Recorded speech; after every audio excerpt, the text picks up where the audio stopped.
नमस्कार, मैं हूं मुमताज अहमद। आप देख रहे हैं आइपा डिजिटल न्यूज टीवी चैनल।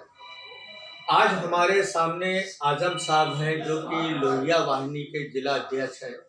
आज हम इनसे रूबरू होकर पूछते हैं कि इन्होंने अपनी शिक्षा पूरी करने के बाद समाज की सेवा करी।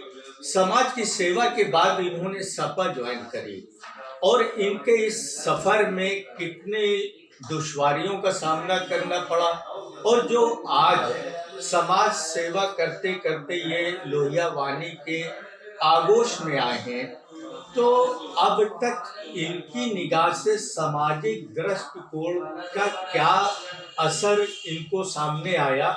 हम आजम साहब, सबसे पहले तो आपका स्वागत है हमारे चैनल पे।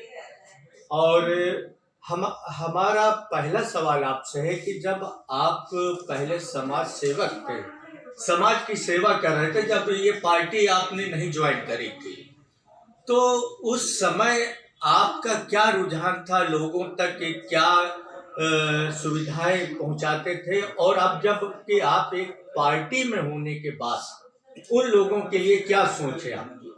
सबसे पहले तो मैं आपको धन्यवाद देता हूँ कि इतने बड़े चैनल पर आपने दिखाने का काम किया। और शिक्षा प्राप्त करने के बाद मैंने देखा जिस तरीके से गरीब मजदूर अपने हक के लिए बड़े लोग उनको दबाते चलते थे, उनकी आवाज़ के लिए वजह से जो भी हो सका ये हम लोगों ने किया। हमें पढ़ाई में भी बताया गया है और ये शिक्षा भी हम लोगों को मिली है कि गरीब की और मजलूम की मदद करें। तो उस मजदूरों की मदद करते करते हम यहाँ तक पहुँचे हैं, जो सफर हमने किया है। जिस संभव भी मदद हो सकी है, जैसे भी हो सकी, उन लोगों की मदद की गई है।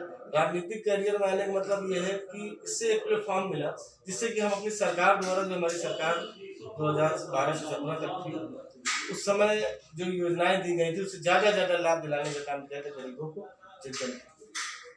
बात अगर गरीबों की जाए, धरातल की बात की जाए, तो जहां मौजूदा सरकार है, एक तरफ गरीबों के लिए हर तरह के दरवाजे खोल रखे हैं, चाहे वो अनाज से हो, चाहे वो आवासीय योजना से हो। जब सरकार ऐसा कार्य कर रही है, तो आपकी सरकार अगर आती है तो आप क्या इस तरह की सरकार, आपकी सरकार इसी तरह की योजनाओं को लेके चलेगी या फिर इससे बढ़ चढ़ कर हिस्सा लेगी? पहले तो मैं आपको बता दूं कि जो ये अनाज वाला है इनका, ये घोषणा कि फ्री अनाज दे रहे हैं, ये तो जो सांसदों की निधियां हैं, विधायकों की निधि है, उनको इन्होंने बंद करके करने का काम किया, जिससे कि विकास होता है। कोरोना के टाइम में आप देख लीजिए कि बड़े बड़े साइंटिस्टों ने, जितने लोग थे, सब लोगों ने इनको आगाह कर दिया था। कोई तैयारी करने रखी थी। आप फतेहपुर के, पूरे उत्तर प्रदेश, पूरे भारत में ऑक्सीजन की सिलेंडर किल्लत कैसी किल्लत रही है, और जहाँ पर भी समाजवादी लोगों ने, हम लोगों ने आकर के, समाज सेवा लोगों ने आकर के मदद की। मैंने खुद जिला अस्पताल डिस्ट्रिक्ट हॉस्पिटल में करीब 55-60 सिलेंडर पहुँचाया, जहाँ लोगों की जान बच सके। और इनका कहना है कि हमने फ्री वैक्सीन, कोविड वैक्सीन में फ्री दे रहा हूँ। फिर कहाँ से दे रहा है? 4 महीने पहले धर्मेंद्र प्रधान का, पूर्व इनके पेट्रोलियम मंत्री थे, उनका एक बयान आया था कि मैंने तेल के दाम इसलिए बढ़ाए थे कि जो कोरोना की वैक्सीन फ्री वगैरह कैसे, कहाँ से हो गया? तो ये आप घुमा करके कहीं से वसूल ले ना, फ्री कुछ नहीं। ये सिर्फ लोगों को, पब्लिक को चूतिया बनाने का काम है। जो ये योजनाएं जो चल रही है, ये हमारी अखिलेश भैया की दी हुई थी, इनको पूरा उसी को फीता काट करके उन्हीं को चलाने का काम है। जैसे आप अभी कह रहे थे कि जो भी योजना बीजेपी चला रही है अखिलेश भैया की देन है, तो बीजेपी का अपना फिर कोई वजूद नहीं रहा।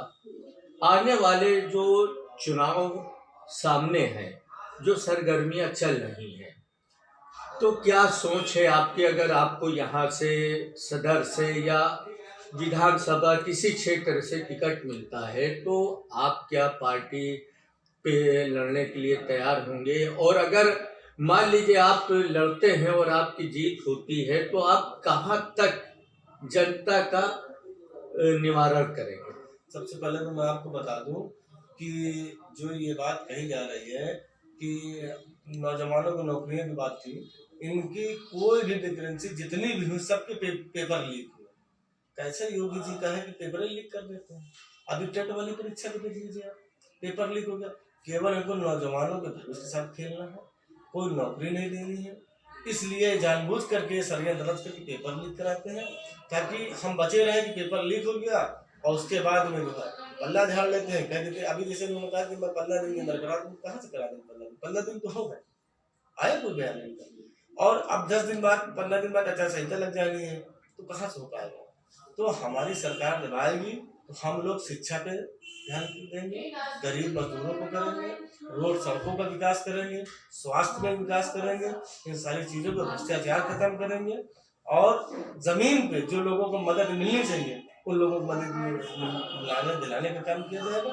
इन लोग के तरीके की भूमि माफियागिरी, कब्जागिरी, जैसे हमारे यहाँ के खाजी रजा थे, चेयरमैन प्रतिनिधि थे, विकास पुरुष थे, और हमारे यहाँ के मौजूदा विधायक विक्रम सिंह जी, उन्होंने कोई काम नहीं किया, कोई विकास नहीं, कोई एक रोड वो बता दे, गिना दे कि मैंने ये रोड बनाई। पूरे हम लोग ने कई बार डिमांड रखी, कई बार आंदोलन किए, कई बार ज्ञापन दिए, तब जाके कहीं एक रोड बनी है, तो आप देख सकते हो वो भी काम चल रहा। तो लोगों ने हाजी रजा ने जो कि शहर का विकास किया। आज शहर फतेहपुर में अगर हम किसी को बुलाते हैं तो देखता है कि यहाँ भी स्ट्रीट लाइट लगी, रोड लाइट लगी। न पहले बुलाने में भी हम लोग को शर्म आती थी, हम फतेहपुर जैसे जिले में रहते हैं। उन्होंने जो विकास किया था, उनको विकास को रोकने के लिए फतेहपुर के उन्होंने और षड्यंत्र के संगीन धाराओं में उनको जेल भेजाने का काम किया। तो ये ऐसी सरकार है कि जो विकास करती है तो विकास के नाम पे लोग उसको अंदर करने का काम करते हैं, आपस में हिंदू मुस्लिम को लड़ाने का काम करते हैं। बात अगर सरकार की जाए तो पहले आपकी भी सरकार थी, सत्ता पे थे अखिलेश यादव जी। फतेहपुर जनपद जो कि जल भराव से बारिश होती है तो पूरा शहर जलमग्न हो जाता है, यहाँ पे सीवर लाइन की ज़रूरत है।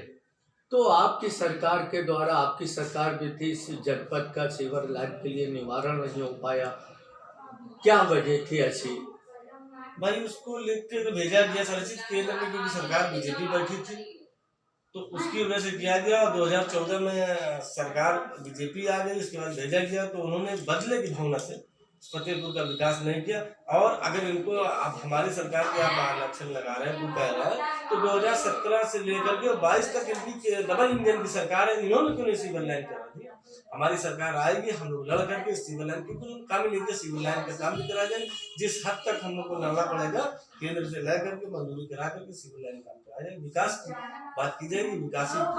किसानों की अगर बात की जाए कि अभी किसानों का आंदोलन खत्म हुआ है, सरकार ने उनकी मांगे मान ली अपने, तो अगर आपकी सरकार बनती है तो किसानों के लिए क्या पहल होगी? सबसे पहले तो मैं अखिलेश भाई ने कह दिया है कि किसानों के लिए सबसे महंगी बिजली फतेहपुर उत्तर प्रदेश की, उसके लिए कह दिया गया 300 यूनिट बिजली फ्री। किसानों के लिए स्कीम बन रही है कि उनके लिए जैसे नहर की सिंचाई का पानी पूरा फ्री था, उनको फिर से फ्री किया जाएगा। और बिजली की व्यवस्था भी उनके लिए मोटो बन रहा है, घोषणा पर तैयार हो रहा है। और जहाँ तक कि उनके लिए बिजली का भी उनको कुछ न कुछ दिया जाएगा किसानों को। और खाद के लिए भी उनको मतलब जो परेशान होना पड़ता है, लाइन लगाना पड़ता है, वो भी नहीं करना पड़ेगा, किसानों के लिए करें।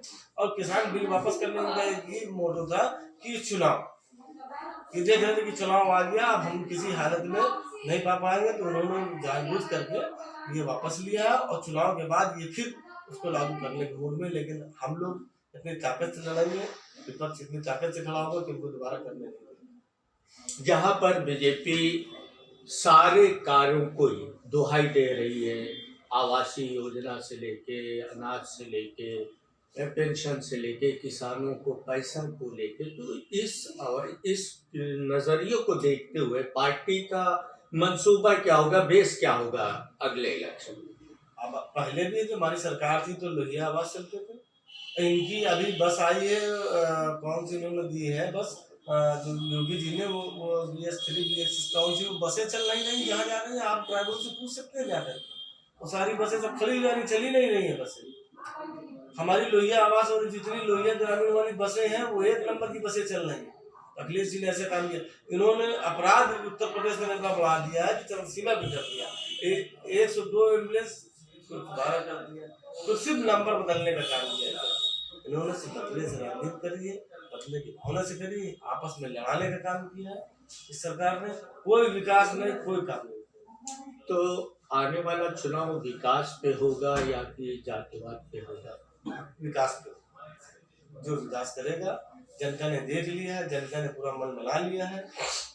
नौजवान, शिक्षक, बेरोजगार सब ने मन बना लिया है कि अपने उत्तर प्रदेश में माननीय राष्ट्रीय अध्यक्ष अखिलेश यादव जी को मौका दिया। अभी कुछ आजम साहब ऐसे गांव हैं जहां पे मूलभूत समस्या से ग्रामीण अभी भी जूझ रहे हैं, तो आपकी सरकार आती है तो ऐसे ग्रामवासियों के लिए क्या आप लोगों के द्वारा सहूलियत दी जाएगी? जैसा कि हमारे यहाँ पहले पेंशन चलती थी, उसको माननीय राष्ट्रीय अध्यक्ष अखिलेश यादव जी 5 रुपये देते थे, 1500 रुपये और जो 50,000 थे उनको 50 लाख थे उनको 1.5 करोड़ किया गया, तो 10 दुगुना किया गया।